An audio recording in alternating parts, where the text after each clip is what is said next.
Welcome back to yet another episode of the Talkatives Sports Podcast. And it was quite the exciting match week 2, wouldn't you say, Shags?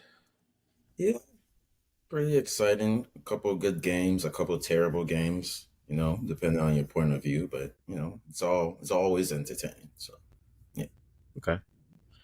So to kick things off, we have something that is going to be a regular segment this season, and maybe for many seasons on. We'll see how it takes. But best performance and best match of the weekend. So first things first, we'll start off with the best match of the weekend. Now, this is in my opinion. Shags, feel free to disagree and combat me on it, and I'll have my counterpoints to follow. But this past match week 2, man, I think the match of the week, best match was Spurs United. Now, my reasoning for it is there is quite the stench. There we go. The stench on Spurs left by Conte and Mourinho, in my opinion. These guys, like, they just yes, you can blink as many times as you want. I said what I said. Listen, man, those guys, they will defend against anybody. All men behind the ball, even against 20th place Southampton. It doesn't matter. They will. The relegation side, prediction side, Everton, they will sit back, put 11 men behind the ball, and just counterattack all game. For what? You have attacking talents. Now, I know Richarlison does not qualify as an attacking talent, but him aside, everybody else is fantastic. And what were you doing?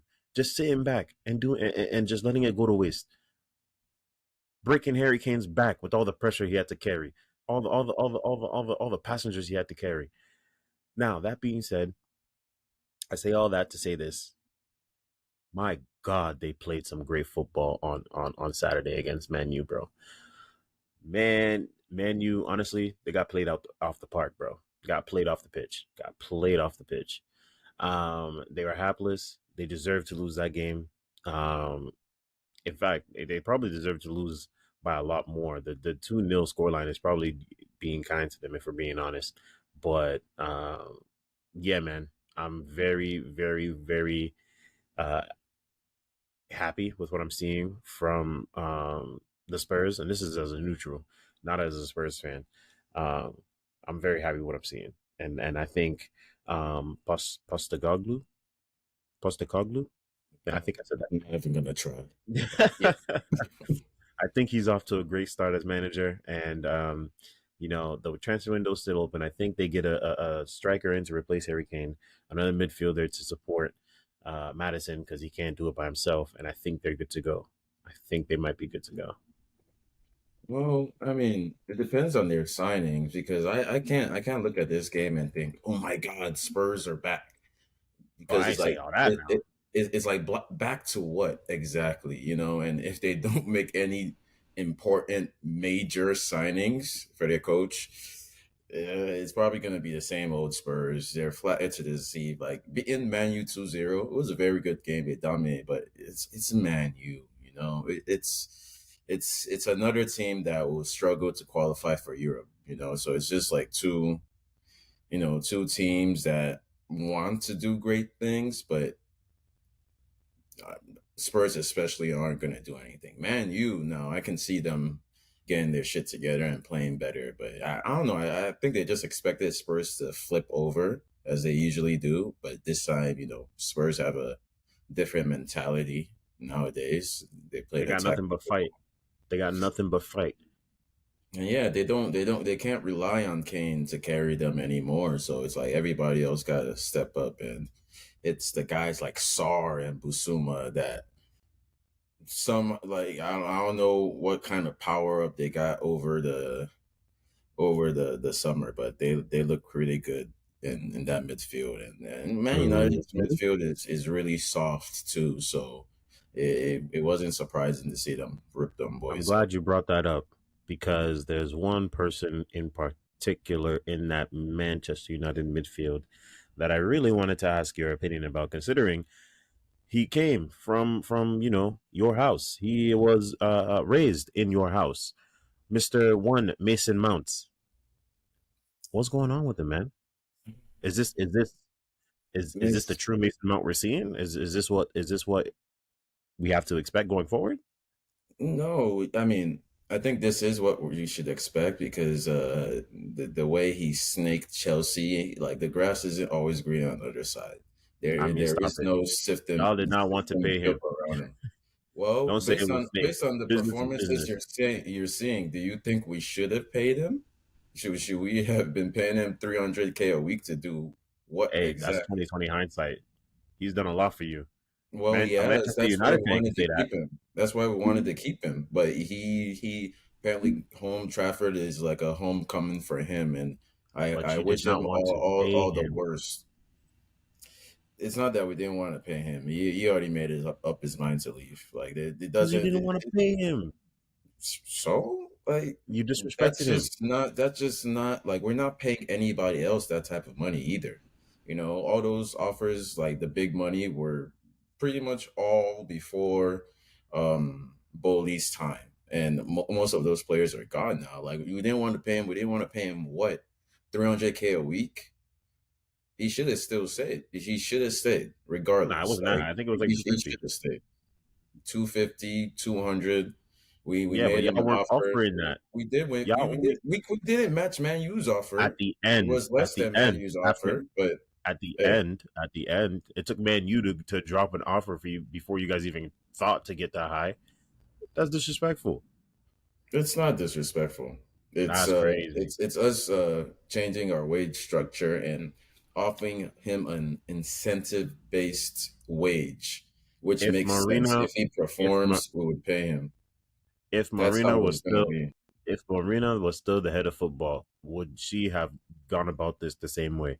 Well, she's not anymore, and I'm we not. don't Well, I'm operate like asking that you. I'm anymore. asking you.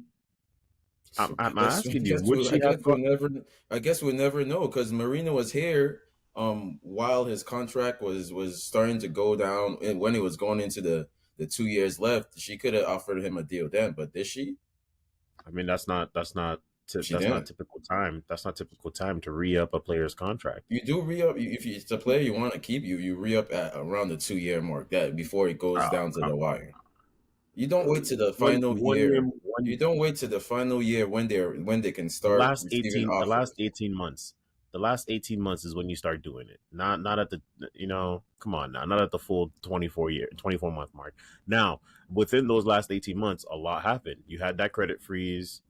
Abramovich had to was forced to sell.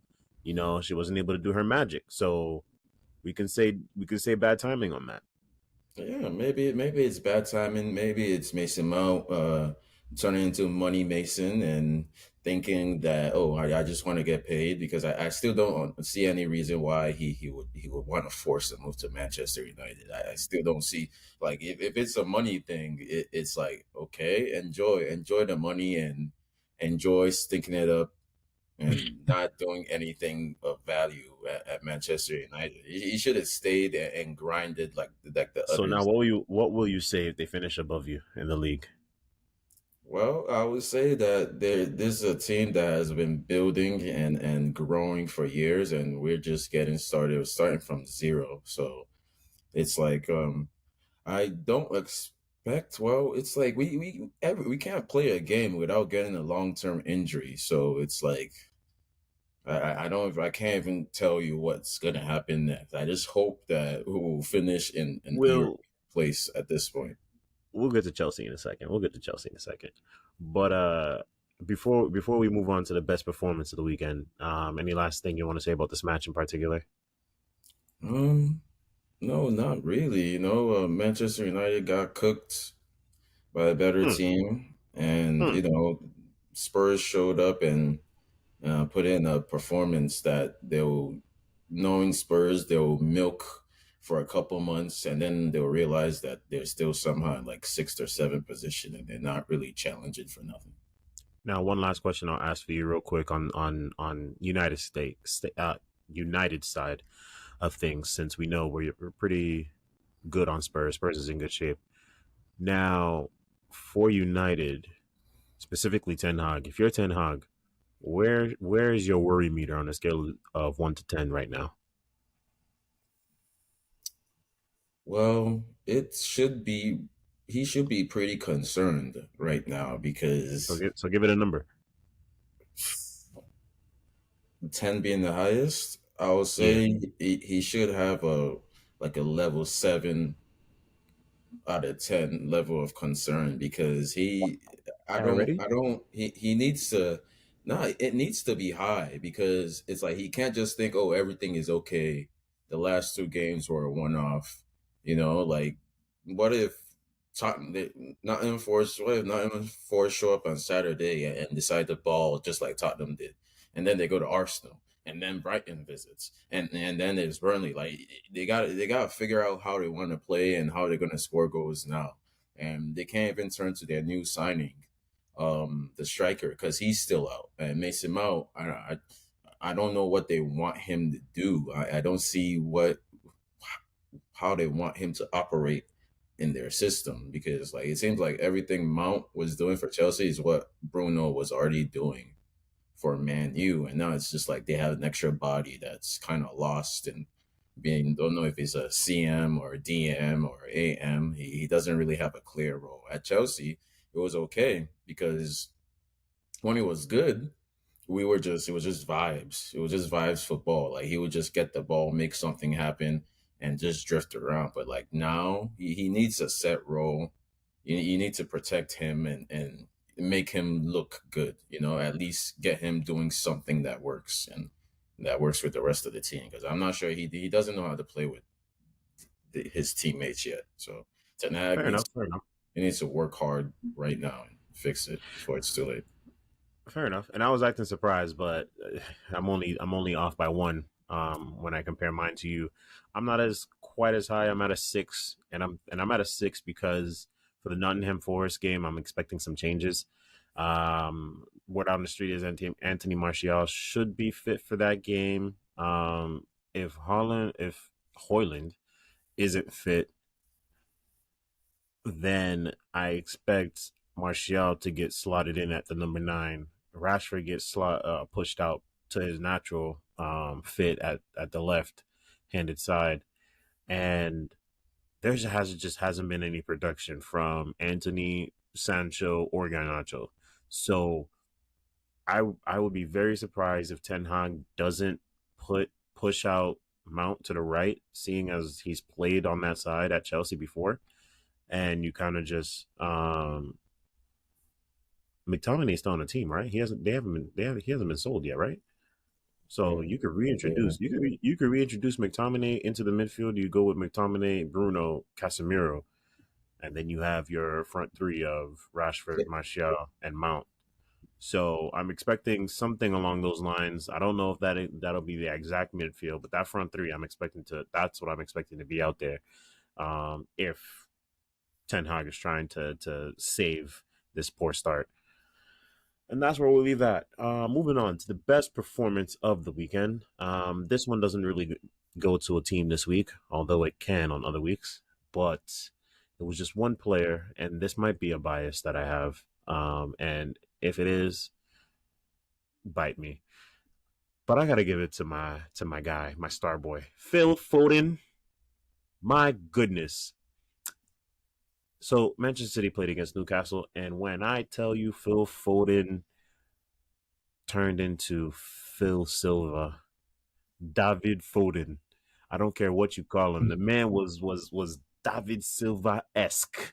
He commanded the midfield like David Silva used to do, both with hair and without hair. That guy was both versions of him. I'm telling you, the way he would just mm, XL his turns after passes.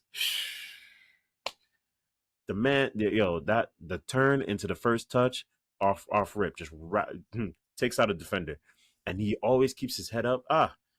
The number of times he put Haaland through, and Haaland just decided to leave his shooting boots at home. The man should have had a hat trick of assists. Let me tell you something. But best performance of the weekend has to go to Phil Foden, and that's all I got to say about it. Mm, If it's a bias, it's a bias. I think you are a little biased, but I'll Yeah, give my hater. props to Foden. He did have a really good game. That's why I told you, like, complaining about how Gundogan and what's his name, Mars is gone. You have Phil Foden there, and he can play on either wing. Doesn't matter if you think he's a left midfield, right midfield. He'll do to get the job done. But I mean, I good told you he performance could from slot him. in. I told you he was trying to slot in more in the midfield this season. He said that Yes, going in. well, he can play on the wings too. That's the good part about him. He's versatile. But I think the true greatest performance from the week was probably from Brighton and Sully March. Like I really like Well, yes, I really like how like didn't he come well off the bench? they're playing. I don't remember if he came up, but I know he scored 2 goals. So, and the Yeah. Brighton machine So, is marching on. Maybe I should have had them a little higher, but things change week by week, and we have a couple of teams that are sort of setting the pace early on, and then you have other teams that are just stinking it up in the Premier League. So it's like, yeah, I like your respect the own. field. Yeah, like my very own Chelsea. All right, all right. I won't be too mad. I can't be too mad at you for picking Brighton. They have been looking fantastic. Everybody is already in midseason form. It's absolutely crazy, absolutely crazy.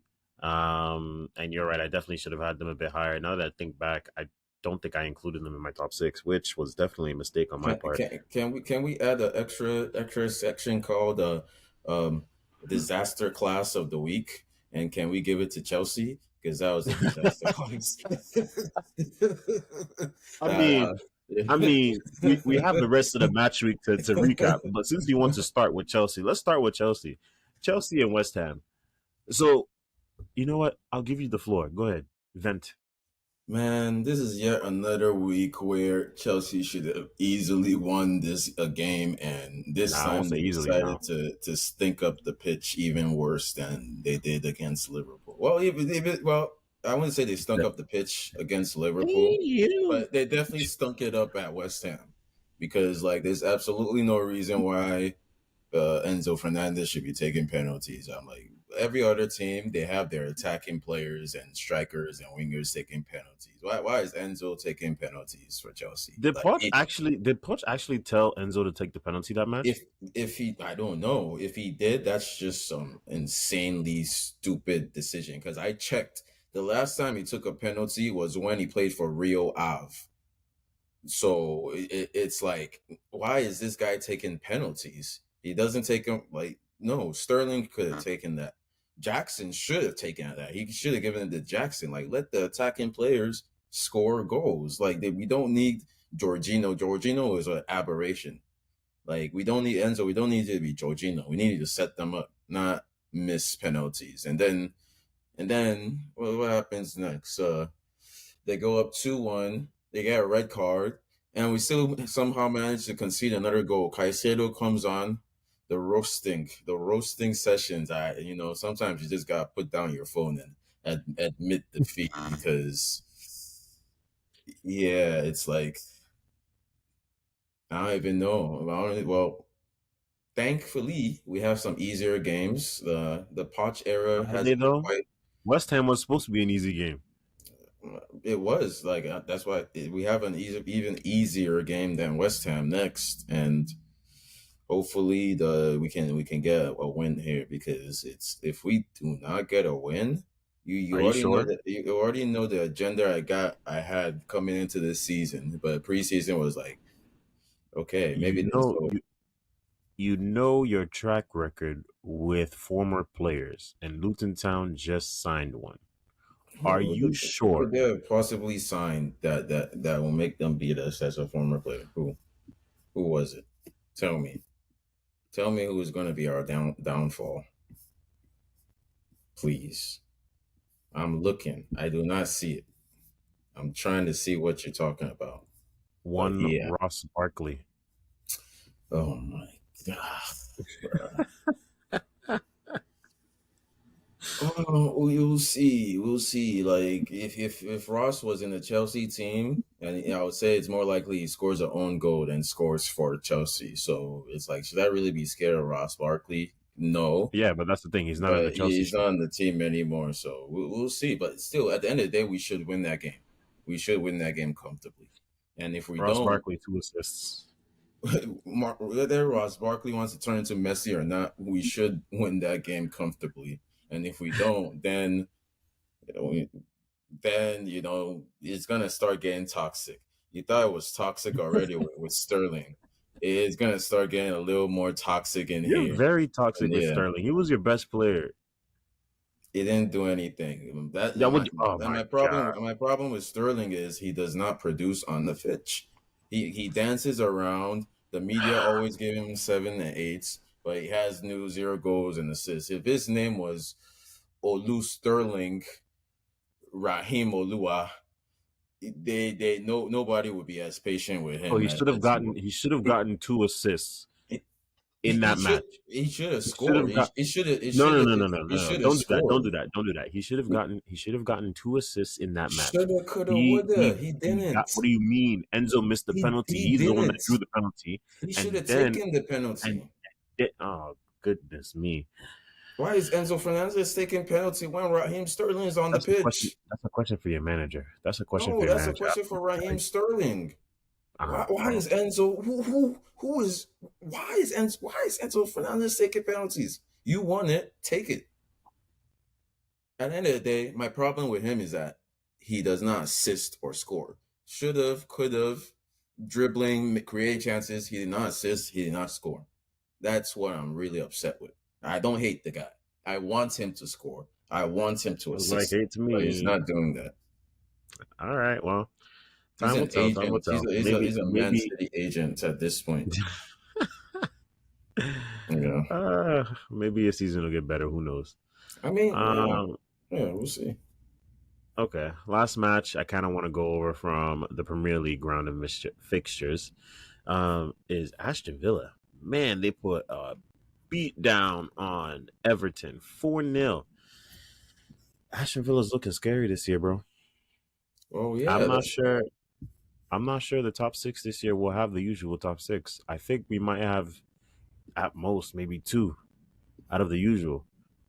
Like legit, outside of the only definites are maybe Arsenal and Man City. Outside of that, every other position is up for grabs in terms, and I'm talking the usual historic top six. well. I mean, like I said, after the first week when they lost to Newcastle, I said they're gonna be okay. They're gonna be fine. They ripped about apart Everton like they should, and they are gonna just keep getting better as the season goes on. On talking about the traditional top six. Ooh, well, I never thought the top six or big six was ever about position. It's about like how big you are as a club, like the six biggest clubs. So, Nah, like bro. Position now also that fits. Position also well, goes. For me, position has to go hand in hand with that no, it doesn't. No, because it doesn't. how Look, you look. look Since if being you look at their average finishing position over the last couple years, that's where you get the big six from. Not because a team just did well one year. Like if anything, like we don't mention teams like Leicester that won the league. We bro. never That's what I'm counted them saying. as part of the top seven or the big six. We never added them. Big six is different. Like top six positions. Oh yeah, it's gonna be different this year because we have a lot of other teams. We have Brighton, Newcastle, Aston Villa that No, are but that's what I'm. winning But that's what the I'm saying. seven. To your definition, right? The last couple of years, right? Brighton finished. Brighton finished top six. Newcastle finished top six. Isn't this? Yeah, yeah. Isn't that? No, no, no, no. Isn't that Newcastle's? This season will be Newcastle's third season in a row finishing top six if they finish top six. No, I don't think they finished. Did they finish top six last year? last year, Not yeah. this past season, but the season before. Let me go see.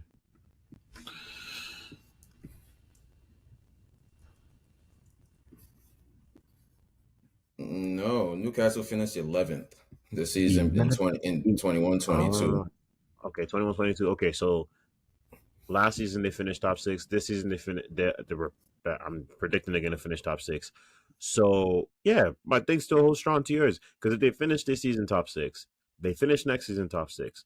Because I'm not seeing looking at Man U, I'm not sure. I'm not sure when they're going to get over their struggles. Chelsea, whew, after the season you just had, here you are going for round two after this last match. Spurs, they're the only ones. They're the only ones after a down year that's actually looking a bit up. Liverpool, my goodness, they might have found a whole new level to trouble. Luckily enough, they were still able to take the win despite the red card, but still.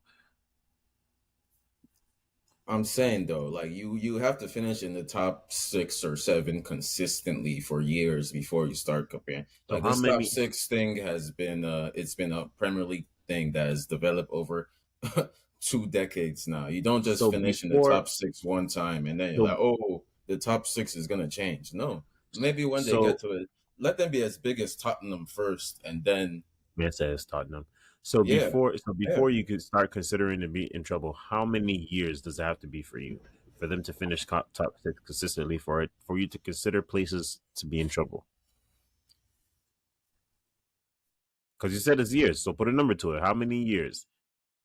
How many years? Well, the other teams have proved themselves over a period of 20 years. So let's give them let's see if they can finish in the top 6 for 5 years in a row first before we Okay, start now calling we're them being realistic. a Five. big Okay. team. Yeah. Okay. Okay. Like Five. That's fine. let's see how they do in the long term rather than awarding them the title of a Big Six team after one good year. So yeah, Okay. Five. No. No. no That's point fine. rushing That's fine. into We it. can match it up. I will keep track. I will keep track. And now we come to quick hits. First things first. Women's World Cup champions have been decided this past weekend, and congratulations to Spain. Um, those girls played one heck of a tournament. Let me tell you something. Mhm. And now they're champions. They beat out England in the final. It's never coming home, England. I want you to understand that. It's never coming home. Crazy. And yeah, congrats to Spain. Yeah, the girls from Spain, they definitely deserved it. I actually watched that one. They controlled the game, they scored, and after that, England struggled to get back in. Yeah, they got the penalty, and yeah, it just seemed like a routine routine thing. Like England didn't really threaten them too much. They had their opportunities, but it went to Spain deservedly. The only blip they had was against Japan, who absolutely cooked them. But after that, they were never in danger of losing at any time, like moving forward. So yeah, it's like Last thing, congratulations to Spain. last thing I'll say on the match is, I really do think the red card and suspension that followed to Lauren James really messed up England because up until that point they were really starting to go on a roll, and you know what these kind of tournaments Mhm. are like, especially when you get to the knockout stage. Both the Euros, the World Cup, whether it's you know the Europa League or the Champions League. Once you get to the knockout, if you have a team that just gets on their run at the right time, they can Kind go of ahead and take that unstoppable at run all that the way to point. the finals. And Lauren James, I think, really was starting to hit her run, and then boom, the red card, the suspension. She sat out those many games, and then even this final, she came off the bench. So the rhythm definitely wasn't there, and I think England paid for it in the end ultimately. So hey, Yeah. kudos to Spain. They played a great game. Harry Kane made his Bundesliga debut this past weekend, and what a debut it was! I believe Bayern beat who they play? I know they beat them 4-0. Yeah, who they beat? Did they? See here, right? They beat those. They beat a Werder Bremen four Yep, zero away from home. 4-0. And Harry Kane got himself one goal and one assist, an assist to Leroy Sané to start off the procession of goals that ultimately followed. Um, yeah, I think it was a great performance, great start to his career. I think he offers a different type of look than Lewandowski. Lewandowski stayed up. I mean, he did drop down and definitely helped the link up play, but definitely not as much and as elitely, for lack of a better way to put it, as Harry Kane does it, because that's actually what Harry Kane does. Whereas it's something that Lewandowski is good at. That being said, you can during the match you definitely saw that his team around him has to get used to his play style. Definitely have to learn when to time the runs, especially when he gets deep and gets a ball deep in the midfield with his back to goal. Um, but with the first goal, they see what happens when it clicks. So definitely looking up for Bayern this season. Yeah, they will definitely cakewalk to their 13th title, league title in a row. Hey, it's Nothing first league special title. about First league title. Harry Kane their wipes the slate. their Harry Kane wipes the slate. their 13th league title with plus See, Harry Kane.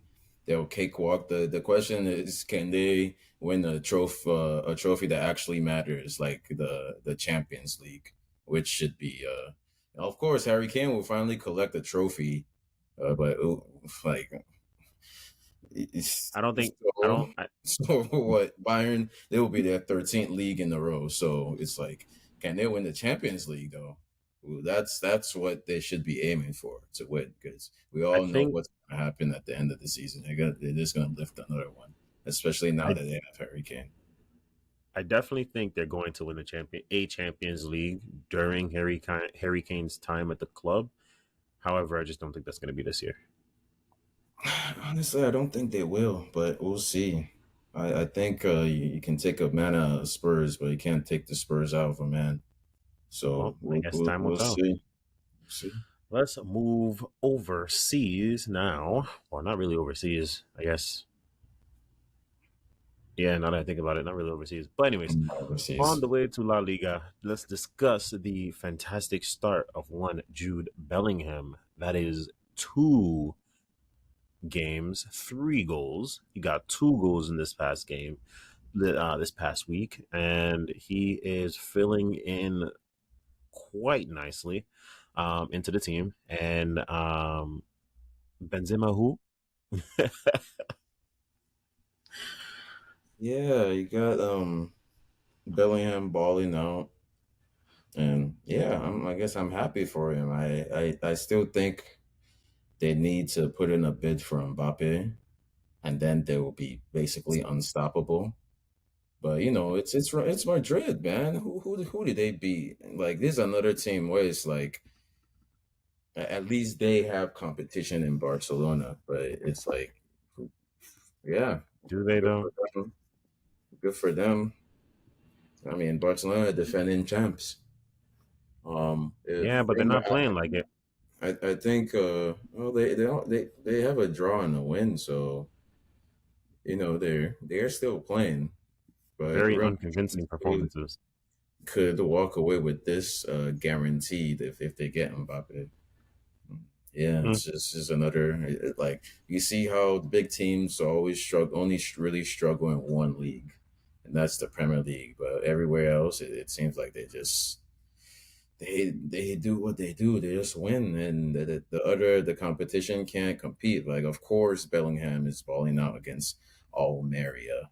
Of course they're beating Athletic Club. It's the other teams just can't compete. And I mean, Benzema being gone, they I don't think they will feel it that much, apart from like Champions League games, because that's where he really shines and does his thing. So it's like they still need to replace him. Like, they will feel his absence at some point, but for now, it's just smooth sailing for them. Did Kepa make his debut yet? No, not No, yet. Kepa did not make his debut, so yeah, that's But another. it'll definitely be soon because that the keeper they got playing right now is very suspect. Well, so is Kepa. Like they're definitely gonna miss Courtois. So it's like don't expect Real Madrid to don't put money on Real Madrid winning the Champions League. Well, Yeah, I think probably. Especially if they sign Mbappe, everything changes. well we'll see. I definitely think Kepa is probably their future because Courtois is getting up there in age. So Well, it's a loan. It's not permanent. It's just a that's what I'm straight saying. They might choose loan. to make it permanent at the end. So who knows? Go Especially if they for like him. him enough. I don't know All why. right. That brings us to the end of yet another episode. Like always, if you've listened this far, we really appreciate you. Like, Yeah. comment, subscribe, share with your friends, all that good stuff. And we'll catch you on the next episode.